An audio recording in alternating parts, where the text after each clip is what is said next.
noite e bem-vindos ao On The Record, novo programa de entrevistas da I24 News. Semanalmente, converso com especialistas e líderes de Israel e da região sobre os principais temas do Oriente Médio. É um prazer apresentar nosso convidado de hoje, Eyal Hulata.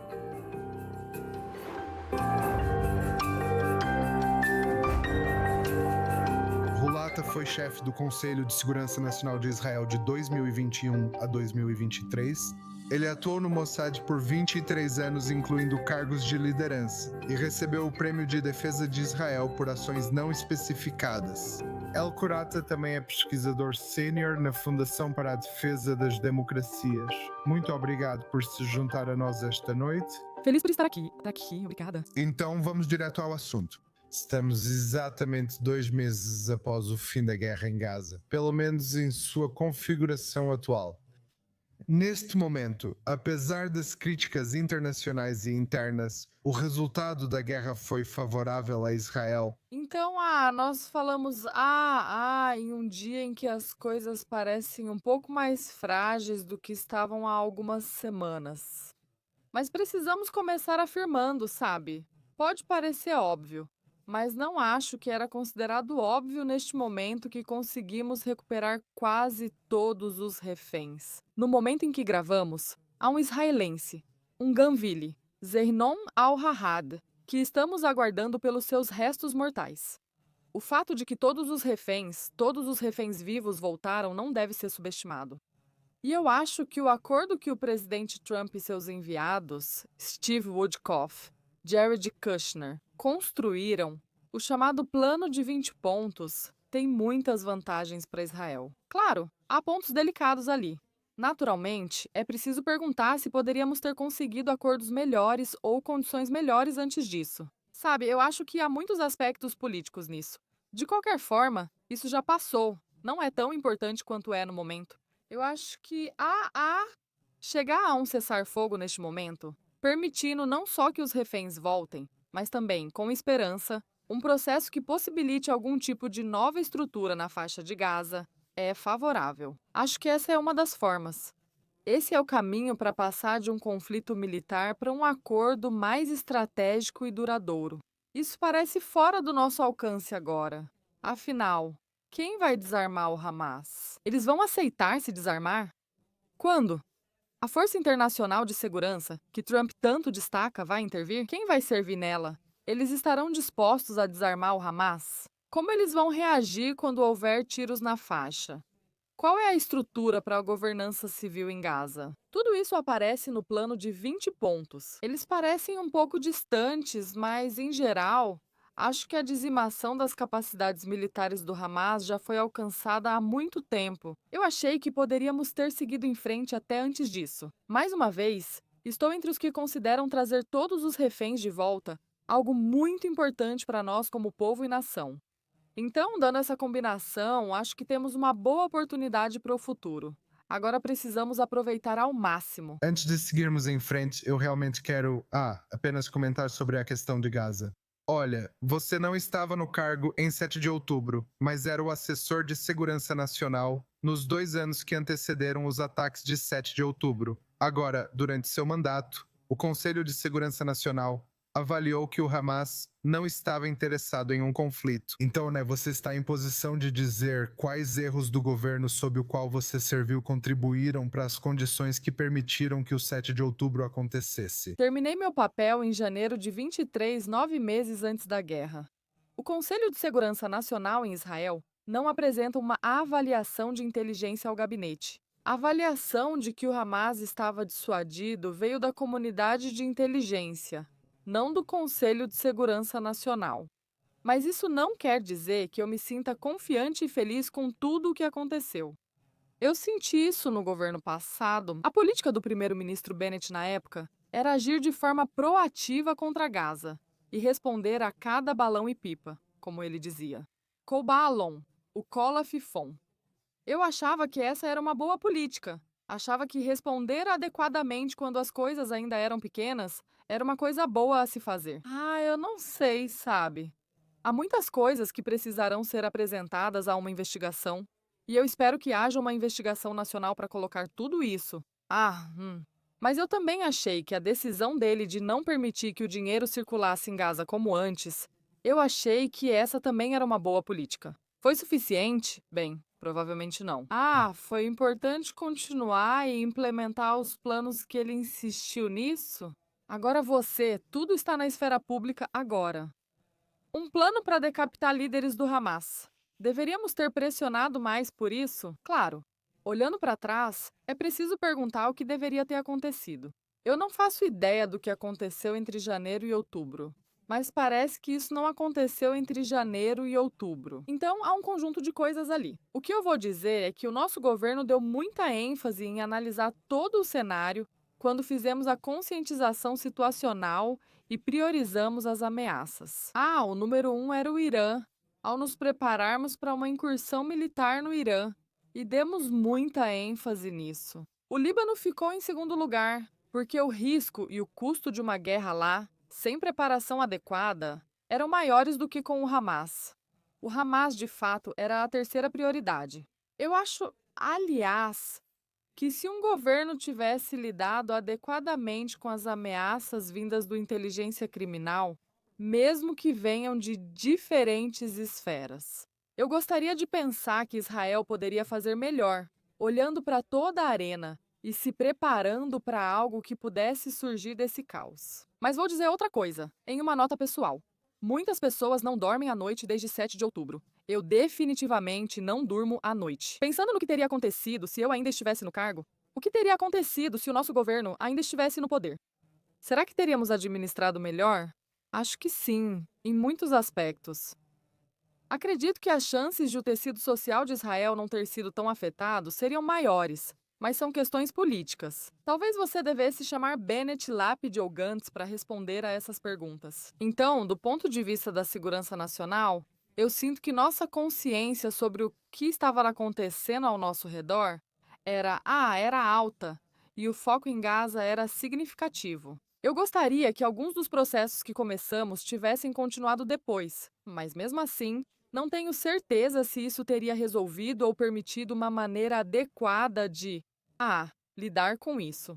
Sabe, Não há coisas que a gente não possa responder. muitas. A principal crítica é que o foco estava tanto no Irã e no Hezbollah que acabou deixando de lado outras coisas. Na verdade, Se você menciona isso, eu gostaria que tivesse havido foco suficiente no Irã e no Hezbollah no primeiro mês do novo governo. por causa do Irã. Acho que, se fosse o caso, também houve alerta para outras áreas. Não paramos de lidar com Gaza por focar no Irã e Hezbollah.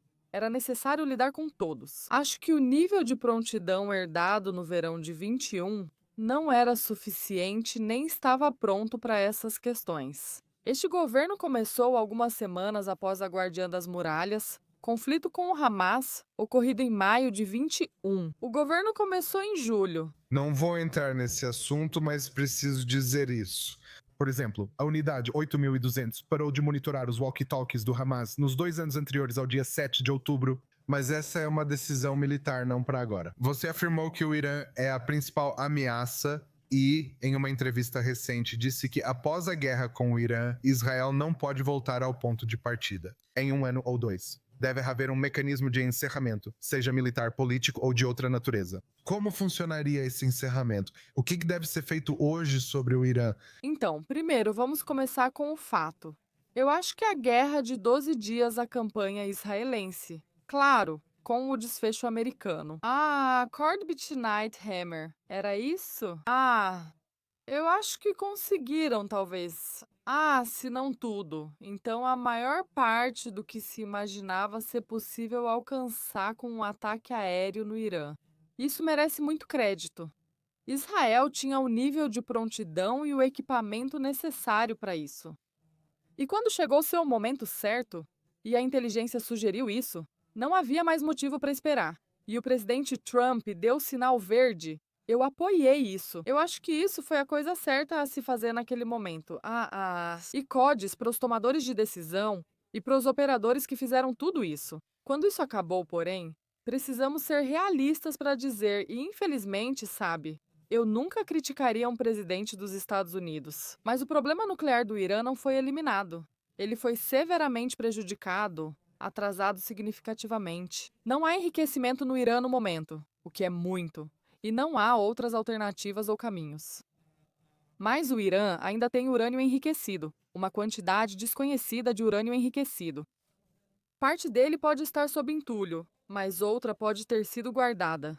Não sei a resposta para isso. Espero que haja inteligência constante e investigação profunda para descobrirmos onde está. A capacidade do Irã de instalar centrífugas restantes e continuar enriquecendo urânio não contabilizado representa uma ameaça significativa. Então, o que precisamos fazer hoje? Então, eu acho que, sob essa perspectiva, primeiro precisamos entender quais são as opções. O pior cenário é o Irã romper. Israel deve saber disso. E Israel definitivamente precisa ser capaz de saber disso e não ser pega de surpresa. Então teremos tudo o que precisamos, tudo o que é necessário para agir novamente e realizar outro ataque militar. E tenho certeza de que há um alto nível de prontidão para esse objetivo. Acho que esse é o pior cenário em termos do Irã tentar alcançar. Mas não é um cenário muito provável. Porque acho que o Irã deveria saber disso. Se eles fizerem isso, não só Israel atacará, como também os Estados Unidos, se eles estiverem correndo para conseguir uma bomba. Depois de tudo o que aconteceu, tudo pode acontecer. O terceiro. A segunda opção, que infelizmente acho que é o que o Irã está tentando fazer, é esperar o Trump sair.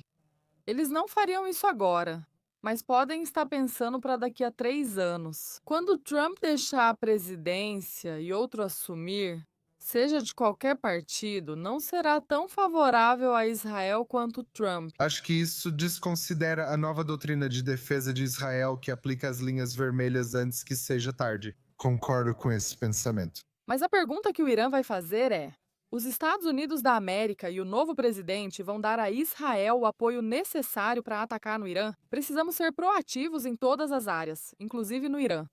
Porém, ao atacar o Irã, é essencial ter a aprovação dos Estados Unidos. Podemos atacar o Líbano sem permissão, assim como Gaza, Síria ou qualquer outro lugar. O Irã é um caso diferente, principalmente em caso de ataque indireto, e tenho certeza de que está ciente disso. E sobre isso, eu diria que Israel tem uma janela de 3 anos que precisamos usar de forma muito, muito sábia. Precisamos nos preparar e agir antes que essa janela se feche. Mas há outra opção, que é colocar toda a pressão que o presidente Trump pode exercer sobre os países e forçar o Irã a abrir mão e renunciar a todas as capacidades. É mais fácil exigir nenhum enriquecimento, já que não há enriquecimento no Irã. Quando o Irã diz: não podemos abrir mão do enriquecimento, mas vocês nem têm mais enriquecimento, os locais foram destruídos.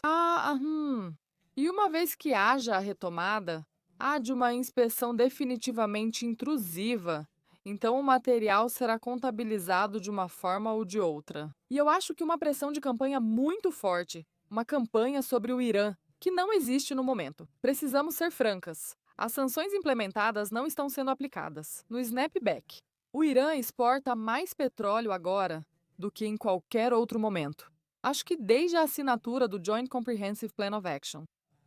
Atualmente, o Irã exporta cerca de 3,5 milhões de barris de petróleo por dia, uma quantidade enorme. Eles violam todas as sanções, então precisamos usar esse tempo de forma adequada. Gostaria que Israel usasse isso, coordenasse a pressão com os americanos e colocasse o Irã onde deve estar. Coloque-os em uma posição onde eles não possam ficar ganhando tempo do jeito que eu acho que estão tentando.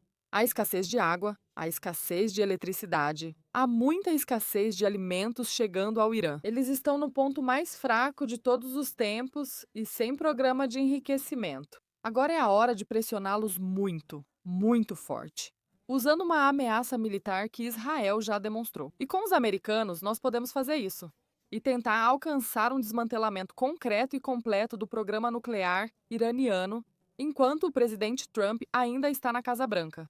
Porque eu não sei o que vai acontecer depois. Eles jogam em 4 tempos, Israel está jogando contra. Nós precisamos jogar contra o tempo. Infelizmente. Sinto que em todas as áreas, Israel costuma ganhar tempo. Então vamos falar sobre uma dessas outras frentes. Líbano. O governo israelense decidiu iniciar conversas econômicas com o governo libanês. Enquanto parece haver uma trajetória paralela de escalada, talvez até de retorno ao conflito total com o Hezbollah, Como essas conversas impactam essa outra trajetória? Não tenho certeza se posso responder essa pergunta. Fiquei surpresa, assim como acho que muitos outros, ao ver um engajamento direto entre uma autoridade israelense e uma autoridade libanesa. Sabe, eu coordenei o Irã. A negociação sobre a fronteira marítima com o Líbano. Nós não tivemos contatos diretos com os libaneses. Isso era um tabu. Estamos falando de um país inimigo. E nós trabalhamos muito para garantir que as exigências militares que tínhamos sobre a fronteira marítima fossem aceitas. Achei que fomos bem. Por isso me surpreendi com o contato direto com o governo libanês. Se isso faz parte de um esforço que criaria condições para que o governo libanês fosse mais forte e desmantelasse o Hezbollah militarmente. Eu ficaria feliz em saber se esse é o plano e se é isso que vai acontecer. Não tenho certeza se isso está nos planos. Eu ficaria mais. Sabe, se eu precisasse pesar as opções. Eu acho que a opção de outra rodada de conflito com o Hezbollah num futuro próximo é provavelmente mais provável do que não, quando se trata do Hezbollah. Porque eu não vejo o governo libanês fazendo o que se espera dele em relação ao desarmamento do Hezbollah. E também não vejo pressão política sobre eles. Se eu precisasse sugerir o que Israel deveria fazer para pressionar o governo libanês, o que recomendaria? Eu acho que talvez um engajamento direto seria uma das coisas que eu esperaria antes de agir. Antes de ver coisas concretas feitas pelo governo. Esse é um grande prêmio permitir que eles encontrem um oficial israelense dessa forma. Mas, novamente, tenho certeza de que há mais coisas acontecendo nos bastidores das quais eu não estou ciente. E eu gostaria de acreditar que isso faz parte de uma manobra diplomática realmente forte que faria o governo libanês fazer o que se espera dele. Caso contrário, Israel vai precisar agir. Sim, quero mudar de assunto por um momento bem rapidamente para falar sobre a Rússia. Até a queda do regime Assad na Síria, Israel mantinha um canal aberto de diálogo com Moscou e coordenava ações na Síria. Então, sob esse novo regime na Síria, os russos ainda estão lá. Mas Israel também permite isso? Israel está se permitindo ser mais crítico em relação à Rússia hoje do que costumava ser no passado? Bem, tem que ser. E esse processo começou desde o início da guerra na Ucrânia. Não só por causa das ações aqui, com certeza, mas principalmente quando o Irã começou a apoiar a Rússia na guerra na Ucrânia. Mesmo no fim do meu período como conselheira de segurança nacional, o tom sobre a Rússia mudou bastante. Porque não conseguem segurar o bastão com ambas as mãos. Não sei se isso traduz bem para o inglês, mas de qualquer forma, eles não podem ser Precisavam. Sim, exatamente. Eles não podem apoiar ou serem apoiados pelos iranianos. E também esperar que Israel seja, cuidadoso ou atencioso com as necessidades deles. Quero dizer, isso não funciona assim quando Israel está olhando as coisas pela nossa ótica clara de segurança nacional. Mas quando se trata do que está acontecendo na Síria, olha, precisamos ser, eu acho, muito sérias sobre quais são os nossos interesses e quais são as nossas prioridades. O fato de Ahmed al-Shara estar mantendo os iranianos afastados é definitivamente uma coisa boa. Precisamos confirmar se é mesmo o caso e se o Hezbollah não está atuando na Síria sem que al-Shara perceba. Ou talvez com o apoio dele, ou fazendo vista grossa. Quando Khalil Kijani, o conselheiro de segurança nacional do Irã, nem consegue sobrevoar o espaço aéreo sírio, acho muito improvável. E você? É altamente improvável. Mas é possível que, enquanto estamos falando sobre isso, milícias iranianas, também na Síria, consigam contrabandear armas para o Hezbollah enquanto se movimentam na Síria? Isso não é tão controlado quanto queremos. Vi um relatório afirmando que o Irã enviou cerca de US$ 1 bilhão ao Hezbollah desde a Terceira Guerra Libanesa. Não chamamos assim, mas foi o que aconteceu. Desde janeiro, certo? Isso é muito dinheiro. Como chegou ao Hezbollah?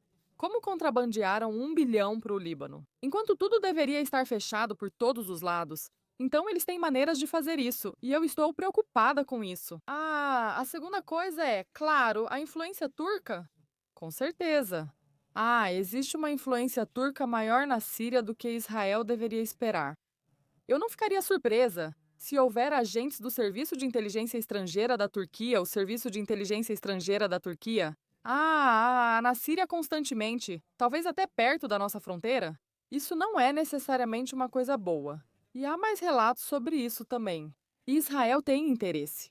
E eu acho que um compromisso importante de garantir o modo de vida das comunidades judaicas no sul da Síria. Isso é importante não só porque precisamos de uma área segura no sul da Síria, mas porque Israel precisa ser, eu acho, não só empática, mas também proativa na defesa dos nossos aliados. Certamente isso é muito importante para a comunidade judaica em Israel. Então, tudo isso exige envolvimento. E houve um envolvimento muito sério, eu acho, de Israel com os sírios. Parece que esse envolvimento não resultou. Quero dizer, definitivamente não chegou a um acordo. Caso contrário, teria havido. E eu acusei Israel de obstruir o retorno de todos. Israel acusa Al-Shara. E você sabe, como sempre, nesse jogo de acusações, a verdade definitivamente não está apenas de um lado. Mas se um presidente sírio se encontra em uma visita à Casa Branca pela primeira vez, isso não foi usado para forçá-lo a concordar com interesses de Israel ou firmar acordo de segurança. Houve outra chance perdida. Só sei e acompanho o que já conheço. Gostaria que tivéssemos usado uma alavanca diplomática tão forte a ponto de o presidente Trump informar Ahmed al-Shara. Quais são as expectativas em relação a ele? Para que possamos estar em uma situação mais estável? Israel não precisa de guerras intermináveis em nenhuma das frentes. Definitivamente não na Síria. A Síria, por décadas, foi a fronteira mais tranquila entre as nossas fronteiras. E eu gostaria que voltasse a ser assim. Se, como você disse, Ali Laragini não pode sobrevoar o espaço aéreo sírio. Isso deveria ter sido usado a nosso favor. E sinto que há uma oportunidade ali que está escapando por entre nossos dedos novamente. Espero estar errada, mas não parece que estamos conseguindo controlar isso de forma alguma. Vou te mostrar 3 fotos e, depois de cada uma, bem rapidamente, diga apenas a primeira coisa que vier à sua mente. Então vamos dar uma olhada na primeira foto. Esses são os Houthis no Iêmen. Bem, você sabe, inimigos radicais. E eu diria que foi outra oportunidade perdida. Isso deveria ter sido resolvido por outros, não por Israel. Isso deveria ser um problema americano. Os americanos não lidaram bem com os Houthis ao longo dos anos. E agora temos um inimigo que é assim, armado desse jeito, e com mísseis balísticos que podem alcançar qualquer cidade em Israel. Acho que, como em Gaza, já há problemas de outros, mas só Israel realmente se dispõe em relação a Gaza. Nós não conseguimos. Isso também é um problema egípcio, mas precisamos seguir em frente. Isso está do Tuquei? Isso está a 2.000 quilômetros, Gaza a 200 metros. Não, está entre os primeiros 7, mas tem semelhanças. Vamos olhar a próxima imagem. Isto é o rei Abdallah II da Jordânia. Bem... Esse é um rei que, infelizmente, não age nem governa seu reino como um rei. Infelizmente, eu acho. Jordânia e a fragilidade da Jordânia e a influência iraniana na Jordânia. Isso não é novidade, mas se agravou muito nos últimos 2 anos, ameaçando a segurança nacional de Israel. Acho que isso representa uma ameaça ao rei. Gostaria que ele fosse mais enérgico para agir. Quando ele decidiu tornar a Irmandade Muçulmana ilegal, essa foi uma decisão corajosa tomada por ele. Acho que você realmente sentiu o fogo bem perto, muito perto dele. Mas ele tem muitas ameaças com as quais precisa lidar. E eu gostaria que ele também valorizasse mais a importância da colaboração com Israel. Para a segurança dele, segurança física, mas também para a segurança econômica do reino dele. Muito interessante. E vamos olhar a última foto. Este é o Mohammed bin Zayed dos Emirados Árabes Unidos, Conselho Constitucional do Egito, e Naftali Bennett se encontrando em Sharm el-Sheikh em 2022. Essa foto me dá muito orgulho.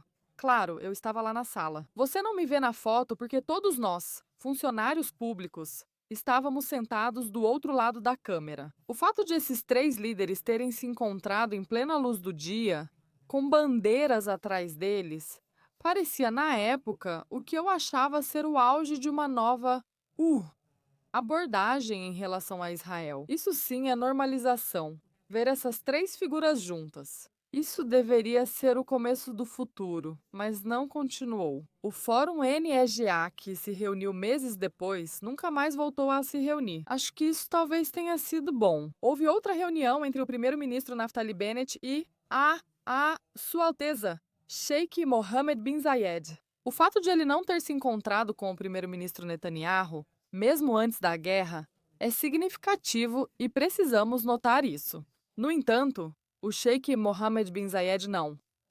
Interrompeu o relacionamento com Israel mesmo quando a guerra começou. O embaixador segue aqui e o nosso ainda está lá. Eu gostaria que isso também fosse verdade para o presidente Sisi, porque não há embaixadores permanentes, nem no Cairo, nem em Tel Aviv com o Egito. Mas eu gostaria que pudéssemos restaurar esse clima no Oriente Médio muito, muito em breve. Isso é importante para a estabilidade, segurança e prosperidade dos países pragmáticos da região. Infelizmente, esse é todo o tempo que temos para esta semana. Obrigado novamente a El Rolata pelo tempo e pelas percepções interessantes. Participe conosco na próxima semana. No On The Record, encontre o episódio de hoje e anteriores no YouTube e Spotify. Obrigado por assistir.